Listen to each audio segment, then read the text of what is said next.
Hello, everyone. Welcome back to SAT Math Question of the Day with Professor. Well, no, we changed our little introduction with the Brothers Chaiken. Seth holds a PhD from MIT.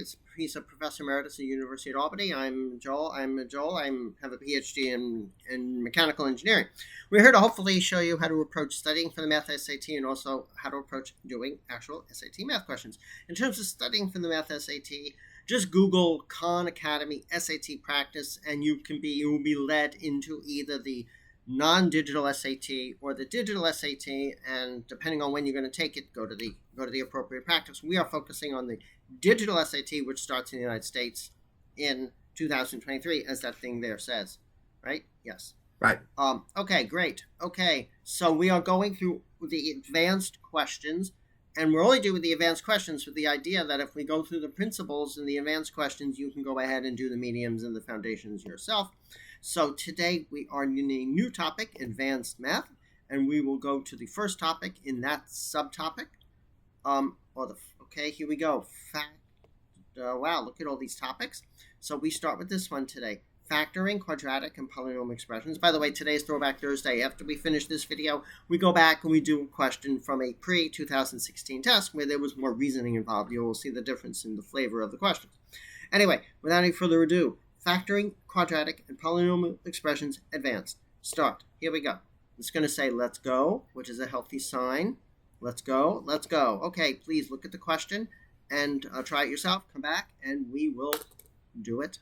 And we will go over how to approach it and then actually do it. Okay, here we go.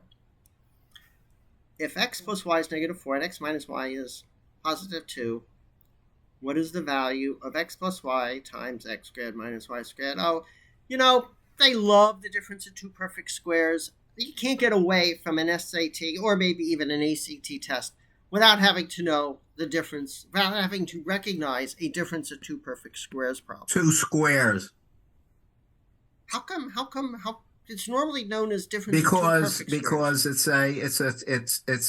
it's in baby math they say perfect. Yeah. But a square is a square is a square. There's no need to say perfect. Okay. This is something. So the difference of two squares can be factored always into the way it's written. The difference of the numbers that are squared times the sum of the numbers that are squared. Yeah, this is an absolute now, must know. Everyone should know. Everyone should be should be aware of why is this silly formula true? If you multiply out as much as possible, you will discover that it's true. Just multiply out. How do you do that? X minus y times x plus y equals x times x plus y minus y times x plus y. X times x plus y is x squared plus xy. Y minus y times x equals minus y times x. Minus y times plus y is equal to minus y squared. The xy and the minus xy cancel, and you get x squared minus y squared, which bingo, it happens to be the left-hand side. Right. So if you practice this and remember, what happens is the xy terms cancel because there's a plus here. There's a plus here that makes the xy from this be positive. And there's a minus here that makes the yx be negative. They cancel. There are two more. X times x makes x squared. And then the ones at the end are minus y times minus y, which makes a minus y squared. Yeah. Okay, so the point of this question is to recognize, hey, this thing on the right is x minus x plus y times x minus y. Right. Bingo, they told you what x plus y is. It's 4. It's Yeah, so minus they 4. did it down. It's okay. Right. Yeah, Right. so that's Yeah. all it is. That's all it is. This is just the difference of two perfect square problem. The interesting thing I find is that a question like this is like, there's about a 99, no, not 99, it's like a 97% chance on your test you will have to know that the difference of two squares. I'm sorry, so I just keep saying difference of two perfect squares. It's a bad habit. But knowing the difference of two perfect squares is a must know for the college tests, either ACT or SAT. So that's it, right? It's just a difference of two perfect squares problem. Just make sure you know that. But it's what's testing is that not just it's testing that you could recognize. Yeah. There's the strategy, and you can recognize the strategy of detecting that the difference of the two squares, x squared and y squared, is equal to the product. Yeah. Yeah. Of two other expressions, and the data in the problem tells you the two other expressions. Right. So then you have to use... And then the value that they ask you to evaluate has the first piece of data as the first factor, the minus 4. Right. The second piece of data is expressible as two factors, the same minus 4 and a 2. Right. Yeah. So you use one of the other pillars of algebra, which is substitution. Substitution. We substitute right here. See, x plus y, we substitute. Substitution, algebra, substitution. If we're doing algebra, we will be doing substitution probably. Okay. Now, what is the methods that someone who never learned or couldn't recognize this factoring business might spend enormous amounts of time and still get the answer right? I have no idea. You solve for x and you solve for y and you plug in. Oh, yeah. Right. Solve for x. No, that's right. The wrong approach is to start reading half the question. This is dumb. Read half the question, stop, and do something. Right. You make it a two-equation, two unknown problem. In other words, solve for x. You have two equations, two unknown. The thing is that the two-equation, two unknown problem is pretty easy to solve. Right. Yeah. But even though it's easy to solve, it takes more steps. Right. To do that, solve for x, solve for y, then do this multiplication, addition. Right. Multiplication. That's too complicated. So, but if you do it that way, however, you should if you don't make calculation mistakes, you'll get the same answer. Right. Now, so, but the bottom line is, if you're taking a college test and you see x squared minus y squared, just like a dog goes and gets the stick to throw at it, just factor the thing to x plus y and x minus y. That's the engineering practical approach. But I do want to mention one thing that may give a little more insight, may have people remember this a little more. Look at this equation. X squared is equal to 25. So most people would say x is 5. And then a lot of people would also say plus is plus or minus 5, right? I mean, the answer is plus or minus 5. You got to remember there are two answers to this question. X squared. There are two answers, two solutions. But watch how you could solve this using difference of two perfect squares, just to get a little more insight. You could do the quadratic thing where you move everything over to the left and set it equal to 0. So we do x squared minus 25 is equal to 0. That's sort of like traditional way to solve a quadratic equation. You make everything equal to 0. Now let's factor this. Look, we use difference of two perfect squares. X plus 5, x minus 5. See?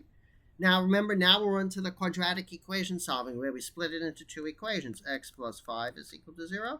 X minus 5 is equal to 0. Solve each one. X becomes negative 5. X becomes 5. So we solve the problem two different ways. This is a great approach to really, really solidify your understanding. So you can see the difference of two perfect squares comes in. It gives you the same answer as an answer. Like, frankly, you would not really ever do it this way. Makes no sense, because you could just see the answer directly. But the approach, when you see problems, looking at problems from different lenses, I think really helps solidify the understanding. So, okay. So anyway, without further ado, today is Throwback Thursday. So let's move on, and let's see 32. They probably did it very traditionally. Just did it the way Seth and I did it. Check. Okay. Clear the clear all drawings. They probably don't admonish everyone or yell at everyone and say, you better know the difference between two squares. Which you better know. Ooh, now I don't want next question. I wasn't concentrating. Let's go back. Oops. Wait. We have to go back to our question, don't we? Oh, no, they gave us a different question? No. We got to go back to question 1. How do we go back to question 1? Can't go back to question 1. Oh, okay. Well, anyway, we're not gonna see the answer to that, right? Because there's probably a way to go back to question 1, but do you see how we did question 1 and we're off question 1? So, but I'm sure they did it the way we did, where you factor the thing and then substitute. There really is only one practical approach to that problem. Anyway, so sorry about that. Okay, so we'll do Throwback Thursday now. Here's a question from the there it is, sorry. Pre-2016 test. You will see the question has a whole different feel to it, a whole different nature to it. That's more of a reasoning question, and this thing, question 15, it's a weird looking question. That's because nobody really used to these questions in the post-2016 test. The sum of the integers, Seth, can you see it? Yeah. Okay. The sum of the integers t and w is 495. So let's do that.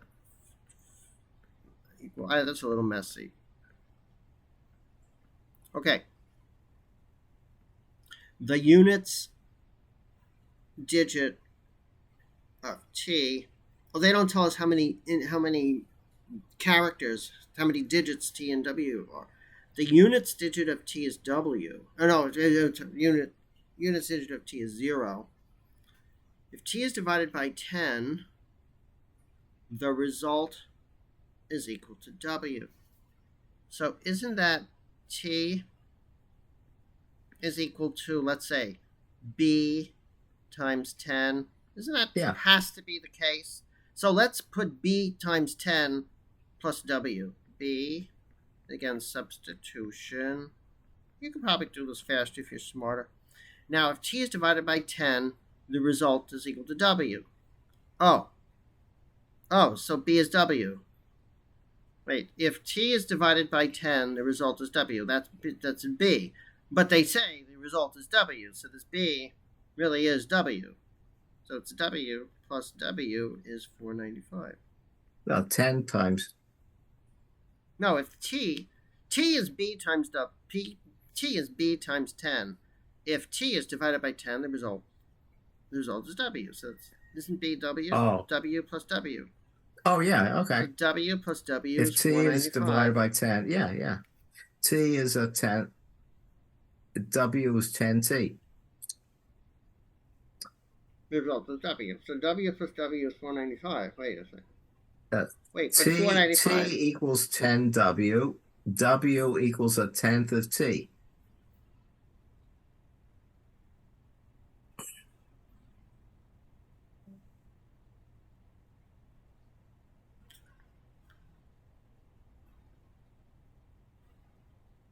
Wait. But I'm getting 2w is 495, which makes no sense. Well, maybe it does. No. Wait. No. If t is divided by 10, if t is divided by 10, the result is w. Right? t happens to be divisible by 10. So w is an integer. And then they're interested in the value of t. So, but what you know is t plus w equals 495. We want to know the value of t. So we have to eliminate w. Okay. From this equation. W equals 1/10 of t.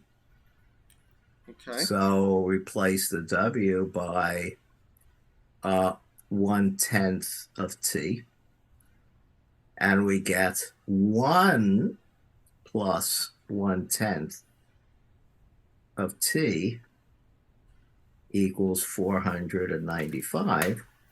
And since it's all integer, it should work out that t is an integer. So what is it? 1 plus 10 is 11/10. So t should be 10/11 of w, right? No, 495, I meant. Yes. 11/10 of t. 11/10 of t equals 495. T is equal to 10/11 of 495. So presumably, Yeah. So it's 450. So the calculator. for these, if the problem is consistent, then 495 should be divisible by 11. Divided by 11. You get 4. 44. Difference is 55. 45. So what is it? So the answer is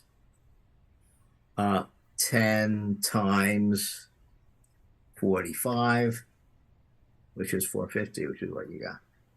Right. All right. So I'm really perplexed here. What did I do? Where's the mistake in my logic? If t, I said that isn't t? Yeah, t is equal to 10w, of course.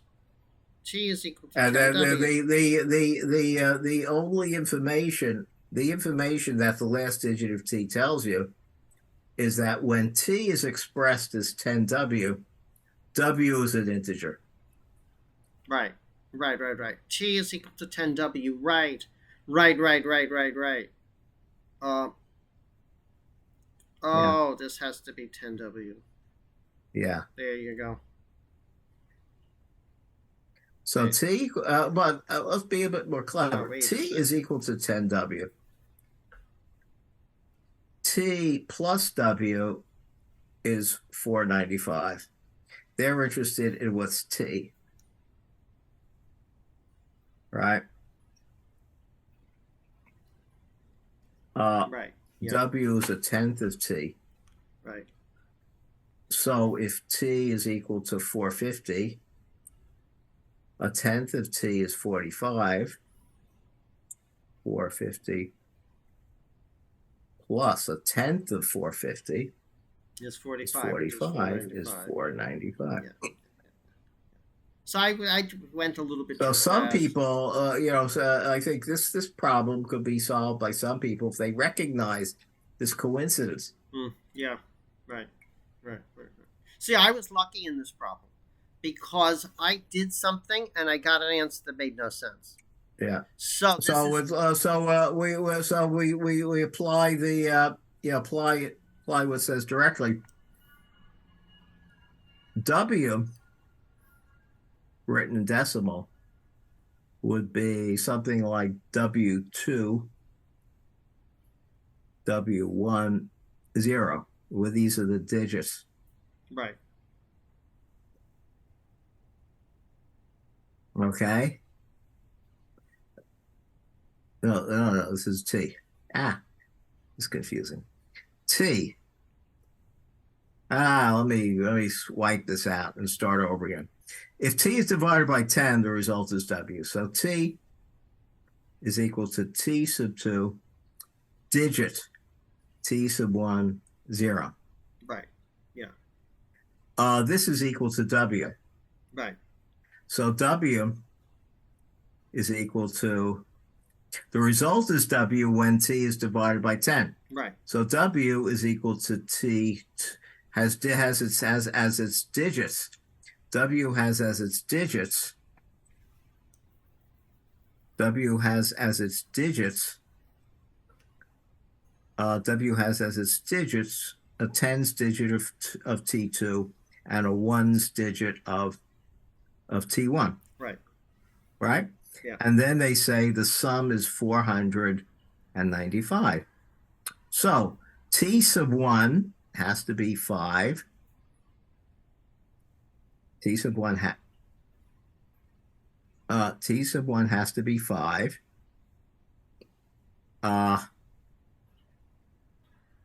T sub the tens digit of t has to be 5. Knowing that the tens digit of t is 5, then what do you add to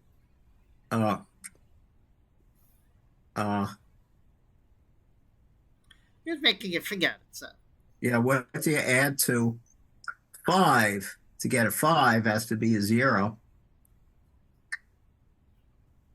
You're making it harder than it. Don't go that way. Don't go that way. Don't go. Yeah. What I'm interested in what I'm personally interested in, this is an approach, is when you do a problem obviously wrong, like I did.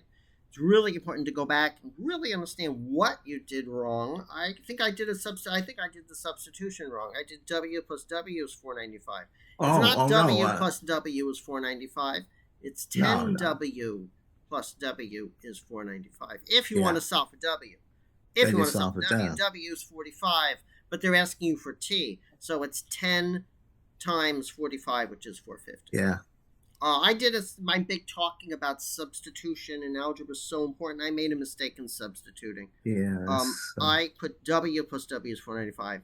It's 10w plus w is 495. Okay, so it's so important when you make a mistake to go back and learn from it. Okay. Yes. Okay. Yeah. So that's what I'm doing now. My approach here was to look at the digits. 0 plus t1 should equal t1. 0 plus t1 should equal 5. So t1 equals 5. t1 plus t2 should equal 9. Yeah, I was very sloppy, so I made that mistake. Let me write it without being so sloppy. T sub 2, T sub 1, 0. T sub 2, T sub 1. There's the addition bar. And under the 0 plus T1, there should be a 5. So that tells you what T1 is. And T under the T1 and the T2, there is a 9. Right. So then and under the T2, the second T2, there is a 4. Okay, so this tells you right away that T2 equals 4, T1 equals 5. The middle digit, check T1 and T plus T2 is 4 plus 5 is 9. And what do they want to know? The value of t. So the value of t is 490. No, the value of T2 is 450. Well, yeah. 450. 450. Yeah, because T1 is 5. So 4. Look, this is a 4, this is a 5, and this is a 0. And that's T. So 2 approaches. Approach 1 is the pure algebra approach. And the second approach is working with the arithmetic on the digits. Right. Okay, so I guess that's it. Again, always, when I make a mistake, I always figure out why I made it. Yeah. So make sure when you do that, don't just make mistakes and say, uh,